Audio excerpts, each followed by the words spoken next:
ñëw jàngale lenn rek ci jëf yi nga xam ne mooy jaar ci ñun di dugg ci liggéeyub kër maam Cheikh Ibra bi mu mel ni Cheikh Ibra du xeebal kenn jëfam waaye du nawal it kenn jëfam ndax maam Cheikh Ibra dara rëyul ci moom ndax dara tuutiwul it ci moom sëñ ma si sa ndonga keroog bi nga xamee na laxas na dem xabbaan boole bay ak di yalwaan ba mu demee ba nawet ba jeex amu ci lu dul benn dërëm mu laxas fekk sëñ Tuubaa gànnaar di ko jébbali ji keroog ba mu ko koy jox la ndawal Cheikh Ibra Fall sëñ Asan Caam indib junni ci ndigalul Cheikh Ibra Fall jébbal ko sëñ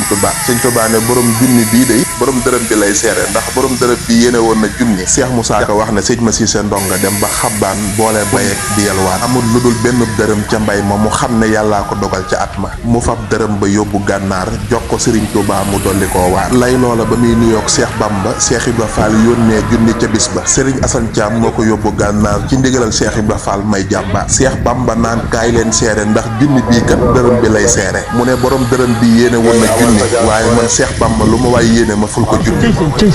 Serigne Touba teg ca aaya ba masalul lazina yunfiquuna amwaalahum fi sabilillahi ka masalil habbatin anbata sab'a sanabila fi kulli sumbulatin mi'atun habbatin wallahu yudaa'ifu liman yashaa'u wallahu waasi'un aliim kon nit ki lépp lu mu joxe lu mu tuut tuut bu nga ko xeeb ndax Cheikh Ibra dara rëyul ci moom dara tuutul fu moom kon waaw leen góor waaw leen kumba bañ dalee laaj ba léegi yéen a ngi joxe te arrêté wu leen benn yoon waaye nag joxe bu doon tax a ñàkk kon ku wat dootoo am karaw yaa ngeen jëfati